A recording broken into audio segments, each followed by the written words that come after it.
The legend reawakens. The sky above Varen always glowed with soft purple light, and the twin moons floated like silent watchers in the sky as the wind brushed gently across the glass domes of the outer colonies, and inside one of those domes sat a young alien girl named Lyra, who leaned forward over her monitor screen, her large dark eyes fixed on the blinking lights in front of her, and her thin fingers moved quickly over the controls as the scanning system searched through space for signs of movement. She had been working this night shift for the third week now, and every day felt the same, with nothing new or interesting showing up on the scan, and her job was simple. She had to monitor traffic in the quiet outer region of the star system and report anything strange or unidentified. But nothing strange ever happened here, and this part of space was considered peaceful and safe. Behind her, another trainee yawned loudly while checking his own screen, and the supervisor paced slowly near the back wall with his arms behind his back, watching them silently as Lyra sat straighter in her seat, trying not to show how tired she felt, but something inside her was unsettled, and she could not say why. Then it happened. A sharp tone rang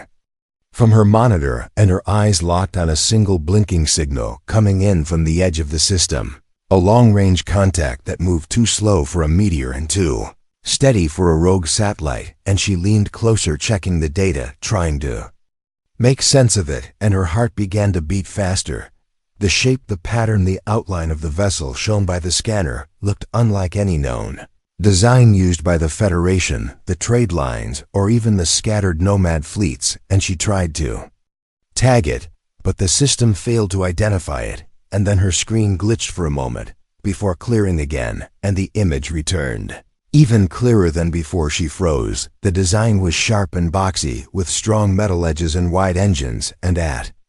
the center of the ship stood a strange symbol burnt into the hull, a faded mark that looked like the shape of a hand held open, with 5 fingers stretched and curved slightly, like it was reaching out. Their chests tightened. That symbol she had seen it before, not in any school record or training guide, but in the old carved stones stored deep inside the city archive, and shown only during certain festivals. When elders spoke of ancient tales and dark warnings, human, that was the name given to those creatures in the stories, the ones who came from a distant planet called Earth, and who once traveled between stars like lightning crossing the sky, and no one knew where they went or why they vanished. And over time the stories turned into ghost tales used to frighten children, but now one of their ships floated just outside her world. She tapped her screen quickly, her voice rising as she called out to the supervisor, telling him to come over and see, and the other trainee leaned in, to his eyes going wide, and the supervisor walked up slowly and squinted at the monitor before leaning closer and checking the system logs himself. He frowned, then told her to remain silent and keep scanning as he left the room, quickly heading toward the upper office. Lyra sat still, her hands trembling lightly, her eyes never leaving the screen, and the ship did not move. It remained at the very edge of the star system, like it was watching or waiting, and even though it did not send any signal, she could feel something in her bones, like a whisper calling from far away. She whispered the name to herself for the first time, and it felt strange in her mouth, like a lost word remembered. Too late, human. The next morning the city officials called for silence and denied any unusual contact in public announcements, and the space station was locked down while a private team was sent to double-check the reading, and Lyra was told to rest for the day, but she could not forget what she saw, and the symbol burned into her thoughts like fire. Later that evening, an elder from the historian circle came to visit her in secret, an old man with gray skin and deep wrinkles who walked with a cane and wore the ancient symbol of the memory keepers, and he sat across from her quietly before pulling out a small metal cube from his coat and activating it. A projection appeared between them, showing images of ships with the same shape and mark, and the recordings were old and damaged, but the match was clear, and the elder looked at her with a serious face, saying the stories might be true, and she may have just seen the first human ship in over 1,000 years. He warned her not to speak too much and not to trust everything she would Here in the coming days, because fear spreads faster than truth, and some people might do anything to hide what was coming. Lyra nodded slowly, unsure of what to feel, and unsure if she should be afraid or amazed, and her mind raced with questions, but no answers came. That night she dreamed of stars breaking apart and tall humans walking through fire and shadows, and one of them turned to her and reached out with a hand marked with the same symbol, and a voice echoed through her mind saying the words again and again, "We are coming home." When she woke the next morning, she looked to the sky and wondered if the stars still remembered the path humans once walked, and if she would be the one to witness their return. She knew her world would never be the same again. Panic in the shadows. The city of Varen moved through its routines as usual, but under the surface a wave of unease began to rise, and in the higher towers of the central command building, long meetings took place behind sealed doors, and whispers moved quickly through narrow halls, carried by tense officers and worried technicians, and in the middle of it all, the name they spoke was one thought lost to time: human. The council had gathered in secret chambers to view the recordings from the scanner, and some shook their heads in disbelief, while others sat frozen with silent fear, and the data showed a clear image of the ship holding still near the outer belt, and its systems were alive but silent, and there were no responses to probes or pings from Varen command, and all attempts to contact it failed, like it was there only to watch. Lyra had not returned to her regular duties since that night, and she had been ordered to rest. But rest did not come, and her thoughts swirled with a strange mix of fear and curiosity, and every moment she felt the ship calling again, like a memory rising through her blood. And her dreams were filled with strange voices and visions of tall figures walking among stars with fire in their eyes. She sat quietly in the library archive, now surrounded by old records and fragments of forgotten stories, and the cube given by the elder historian rested in front of her, and she watched the projection again, the image of the ancient human ship, with the open hand symbol burning like truth that refused to be buried. And her mind kept asking questions no one had answers for. In the city above her, a team of elite scouts prepared a stealth drone for launch, and the order had come from the upper council to investigate the human vessel without alerting the public, and the drone was small, fast, and invisible to most sensors, and its mission was to approach the human ship and scan it closely to gather every piece of data possible. Lyra did not know about the drone, but she felt something deep in her chest when it was launched, and her hands began to shake without reason. And far beyond the world, the drone flew quietly through the darkness of space, moving toward the silent giant that waited near the edge. And as it approached the ship, its cameras captured sharp details of the hull, the engines, and the open hand symbol still glowing faintly under space dust. Then something happened. Without any sign or warning, the drone vanished from the scanners, and the signal was gone, and nothing returned, not even static, and the command center fell into sudden panic, with alarms echoing through the chamber and orders being shouted back and forth. And the image of the ship remained unchanged, as if it had never moved at all. But now it was clear to the council that the humans were not unaware. They were watching inside the council chambers. Tension began to rise like steam trapped in a sealed room, and voices grew louder as different members argued over what should be done, and some wanted to send military ships to prepare for a possible attack, while others urged patience and study, and one voice among them warned that a move toward aggression might bring destruction unlike anything they had ever faced. The name of the voice was Commander Talon, a veteran of border conflicts and a student of old war logs, and he stood tall and calm as he reminded them that if these were truly humans, then action based on fear would only awaken sleeping storms. And he urged the council to open communication instead of raising weapons, and he believed the ship had remained silent for a reason. Down below in the archive, Lyra continued her search, and she had found a hidden document in the historian's files, an ancient song recorded in fragments that spoke of beings made of fire and light, who once stood between empires and protected the weak before vanishing into the stars, leaving behind only memory and silence. And the song ended with a line that struck her heart like thunder. When they return, the stars will tremble again. But only those who listen will survive the first voice. She closed her eyes and whispered the words, trying to understand what they meant, and her fingers traced the symbol again, glowing faintly from the cube, and suddenly her communicator buzzed and the screen lit up with a message marked urgent from the upper command, asking her to report immediately to the central chamber. When she arrived, the room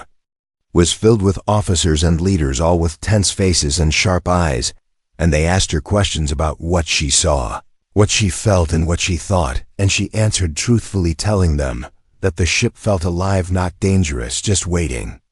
and listening, and she could not explain how, but she felt the humans did not come to harm them. The council listened quietly and then dismissed her with thanks, but outside the chamber, some of the younger officers gave her strange looks, and she felt the weight of suspicion growing behind every glance. And yet she also saw a few faces that held something different, not fear but wonder back. In her home that night, Lyra sat by the window staring into the stars and thinking about the silence of the human ship, and she knew in her heart that the story of her people was changing, and something old was awakening, and the galaxy would soon remember what had been forgotten above the world. The ship remained where it was, unmoving, untouched, and silent, but its presence spoke louder than any weapon, and the world of Varen now stood at the edge of truth, caught between fear and memory, and the legends of the past had begun to stir again, and the humans were no longer just stories in the dark. The awakening, the air inside the control towers had changed, and the quiet whispers of fear had grown louder behind closed doors, and in the streets of Varen questions began to rise like storm clouds forming in the distance, and while the officials denied any danger, the people could feel something strange moving through the skies above them, and even the children spoke of dreams filled with stars and voices they did not understand. Lyra walked through the quiet halls of the research district, where the light shimmered gently across the walls, and the memory of the drone's disappearance stayed fresh in her mind, and she kept thinking about the ancient stories the elder had shared, and how the humans were once said to burn brighter than any other race, and now one of them had returned, and no one knew what it meant. She had not told anyone about the dreams she kept seeing every night, and each one showed her a path through fire and silence, and then a face that looked almost like hers, but older and wiser, and made of something stronger than flesh, and it always ended with the same whisper echoing like thunder through her mind, and she had come to believe it was not just a dream, but a message in the orbit above the world. The human ship had moved slightly, and it now floated closer toward the nearest moon, and its movement was slow, deliberate, and without threat, but still it caused panic in the council chambers, and military commanders were now discussing defensive protocols, while others prepared emergency broadcasts in case of contact, and yet no one truly understood what the humans wanted. Inside a hidden chamber deep within the science district, a new discovery had been made, and a forgotten signal had been decoded from the oldest communication tower that once stood during the age of first contact, and the message was short and repeated endlessly, and when translated, the words appeared on the screen like fire written across the stars: "We are not your enemies." Message was taken directly to the High Council, but arguments erupted again between those who believed it and those who saw it as a trick, and Commander Talon once again stood before them, urging peace and caution, and he reminded them that if humans had come to destroy, they would not have waited this long in silence, and that fear should not decide their response. Lyra had been watching everything from the edge, and though she was only a trainee, her words had spread through certain circles, and now a few curious researchers and young officers had begun to seek her out, asking her what she thought, and some of them believed she had a strange connection to the ship, and they listened when she spoke, and even the elder historian had returned to her side, offering knowledge and warnings. One evening, as the twin moons rose in the sky, Lyra sat alone in the observation deck of the South Tower, and she watched the stars without blinking, and then something moved in the distance. A small light, traveling quickly toward the planet, and she recognized it instantly, a pod launched from the human ship, and heading straight toward the surface. Alarms blared across the facility, and military units were mobilized within minutes, and the landing site was calculated just outside the outer dome, where the desert stretched far and empty, and a security perimeter was established quickly with weapons aimed and ready, and the pod landed without resistance and stood silent in the middle of the sand. Lyra watched the scene unfold from the upper screen, and her heart pounded louder than any siren, and without waiting for permission, she left the room and rushed down the spiral lifts toward the outer gate, and no one noticed her moving through the crowd. As attention stayed fixed on the pod and fear gripped the soldiers holding their weapons tight, pod was shaped like an egg, smooth and dark and glowing softly with a blue light, and it made no sound and gave no signal, and it remained closed as soldiers shouted warnings and waited for orders, and Lyra moved through the crowd unnoticed until she reached the front, and her voice cut through the tension like wind breaking stone, and the soldiers turned in surprise as she stepped forward slowly. Her hands were empty, her eyes calm, and her voice steady, and she asked them not to shoot, not to act, not to let fear decide their next moment. And for a long silence nothing moved, and then the pod hissed gently, and the front opened like a flower blooming. In reverse, and from within stepped a figure that made the entire crowd freeze. He was tall with pale skin and short dark hair, and he wore an old uniform, patched and worn, but still strong, and his eyes scanned the crowd slowly before resting on Lyra. And for a moment no one breathed, and the soldiers gripped their weapons tighter, waiting for a command. And the man reached up and removed his helmet, revealing a tired face with a strange calmness, looked at Lyra and gave a small nod, and his voice was soft but clear, and it carried across the sand like it belonged to the wind itself. And he said only a few words before stepping forward with his hands raised in peace. "You are not what I expected either." No one moved and no one spoke, and the tension held everything still, like time itself had stopped. And Lyra looked into his eyes and felt the dreams return, the visions, the whispers, the path through fire and stars, and she realized this was not the end of fear, but the beginning of understanding. And the humans had not come to conquer, they had come to speak echoes of the past. The desert wind moved slowly over the sand, and the crowd stood frozen near the landing site where the human figure had stepped out from the strange black pod, and everything around him seemed quiet, like the world itself was holding its breath. And he did not speak again, but waited with calm eyes, as if he already knew that time would answer more than words ever could. Lyra stood in front of the others, her heart beat loud inside her chest, and she felt no fear, just a strange warmth growing stronger every second. And the dreams she had seen now returned in flashes, and they were no longer just shadows, they were memories, or maybe something older, something deeper, connected to her bones, like the voice of the stars had always been whispering the truth into her heart. The soldiers around her remained still and unsure, their weapons lowered slightly, their eyes watching her as if waiting for her to say something. And she turned slowly to face them, raising her hand gently and speaking in a calm voice, asking them to listen to him before making any decision. And some of them nodded, unsure but willing, while others stepped back and waited for orders from the upper command. Soon the human spoke again, his voice clear but soft, and he introduced himself with a name so simple and plain it felt strange among the complex words of her people. And he said he was not a warrior, not a spy, not an invader, but a traveler who had awakened after a long sleep and now returned to a galaxy that had forgotten his kind. Said their ship had been drifting for many years, holding survivors of a war long ended, a war that had nearly destroyed everything. And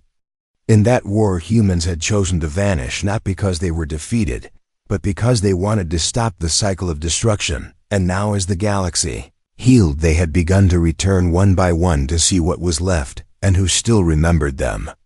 Words carried weight more than any metal or flame, and the soldiers listened with quiet eyes and lowered arms. And the news spread quickly through the city and then across the other colonies, and soon the entire world knew that a human had arrived. And he had not brought weapons or demands, but only truth and memory inside. The central command the council was divided even more than before, and arguments broke out louder than ever between those who wanted to welcome the visitor and those who still feared his presence, and some believed the return of humans meant danger hidden behind calm words, while others believed it was a chance for something new to begin. Commander Talon stood again before the council and raised his voice above the noise, reminding them of what they had seen and what they had failed to understand, and he told them that if humans had wished to bring fear, they would not have sent one man in silence but fire in the sky and ships without warning, and that this was not a threat but a test, and the way they answered now would shape their future. Lyra had been asked to speak before the council as well, and she stood without shaking and told them of her dreams and the visions that had come before the ship arrived, and the ancient symbols that burned in her mind like truth returning from exile. And she spoke not as a soldier or a leader, but as a voice that had listened and felt and seen. She told them that fear could no longer be their guide, because fear was a shadow that would swallow all light, and this was a moment to choose between silence and connection, between past and future, and between legend and reality. And when she finished, the chamber remained silent, and for the first time in days, no one shouted outside the city. Some groups began to protest, holding signs and shouting words filled with fear, but others gathered in support, calling for peace and truth. And slowly the world of Varen began to shake as old beliefs broke and new questions rose, and the human visitor was kept inside a guarded room where he waited without complaint, his eyes always watching the stars beyond the glass. Lyra visited him often, bringing questions and listening to stories, and he spoke of Earth, a place now distant and quiet, but still alive in their memories, and he spoke of the stars they had once walked, the battles they had fought, and the peace they had tried to build before it all fell apart. And she listened to every word like they were pieces of a puzzle finally coming together. He showed her old images of planets burned and saved, of people who had fought side by side with humans, and of others who had tried to erase them. And he said that humans were not perfect and never claimed to be, but they had always been stubborn and brave, and when they cared about something they protected it, even if it cost them everything. One night, as they stood near the observation deck watching the human ship above, the sky flickered with a new light, and several smaller ships appeared in orbit around the planet, and panic returned quickly as alarms rang again, and the council feared invasion. But the human told Lyra they were not an army, they were others like him returning from long missions scattered across the stars. He said it was not war that had come but reunion. Lyra looked at the sky filled with unfamiliar ships, and she felt a strange pride growing in her chest, and for the first time she did not feel like a witness to history, but a part of it, and she knew the world had changed and would never be the same again. But change was not always a curse. Sometimes it was a beginning, a new legend. The sky above Varen now shimmered with the glow of distant ships, and the people stared upward with wide eyes and quiet hearts, and what was once a world of silence and shadows had become a place of awakening, and change and fear still lived in some corners, but something stronger had begun to rise as well, a feeling that the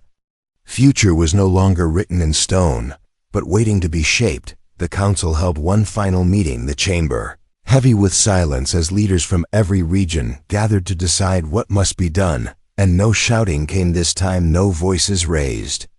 in panic, only careful words and thoughtful glances, as the truth finally settled into the minds of those who once refused to believe. And they had seen enough and heard enough, and the old stories no longer ruled them. Commander Talon stood once more,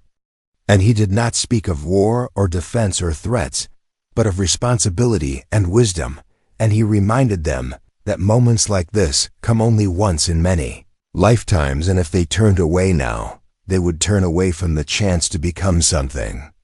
more than they were. And the others nodded slowly as the decision was passed without fear. A message was sent from the surface to the orbit above, and the ships received it quietly, and then one by one they responded, not with sound but with light. Soft pulses glowing like stars, blinking in gentle rhythm, and the meaning was clear without words. Peace, friendship, welcome. The human visitor stood beside Lyra in the great field outside the city where the people had gathered for the first open contact, and he looked around at the crowd, at the young faces and old eyes and curious expressions, and he did not wear armor or carry weapons, only the same worn uniform and a quiet smile that carried more strength than any shield. Lyra stepped forward, her voice clear and steady as she welcomed the guests of the stars, and the people cheered not with noise, but with unity, and the human bowed slightly before beginning to speak, not of power or glory, but of journeys and mistakes and lessons. He spoke of Earth and its silence, and how humans had left not to disappear, but to give the galaxy a chance to heal. He told them that humans had made many errors in the past, but they never stopped learning, and now they had returned not to rule, but to reconnect, to rebuild, to understand, and to offer what they could in peace. And all around him eyes glistened with emotion, and hearts felt the weight of history falling away like dust from old stone. Over the next days and weeks, the humans began sharing knowledge and technology, not secrets of war, but tools of healing and growth. And they taught new ways to protect crops, to clean water, to build shelters in harsh climates, and they asked nothing in return, only respect and truth. And slowly the fear began to melt, and wonder took its place. Lyra became a bridge between both worlds, and her name spread beyond there into other systems where rumors of human return stirred curiosity and hope, and she was invited to speak before other councils where she shared the story of what she saw, what she felt, and what she chose, and people listened and remembered. In time, the ancient symbol of the open hand returned, not as a warning, but as a promise, and it was painted on buildings and ships and scrolls, and young children no longer feared the name of humans, but spoke it with excitement, dreaming of the stars and what else might be waiting out there. Human visitor, whose simple name carried such weight, remained on Varan as an ambassador and teacher, and though he rarely spoke of his own past, his presence was a reminder that legends were not always what they seemed, and sometimes myths were just memories waiting for the right time to wake. Lyra often walked the quiet paths of the observatory where she first saw the strange blinking signal, and now the sky was no longer silent, but full of movement and promise. And she thought of the dreams that had once haunted her sleep, and now filled her waking hours with direction and strength. She stood one evening under the twin moons, with the wind soft against her skin and the stars bright above her, and she whispered to the sky a single word that once brought fear, but now gave her hope. Human. It no longer meant danger or destruction or chaos. It meant courage and return and choice, and the galaxy would remember, not as a warning, but as a beginning, the end.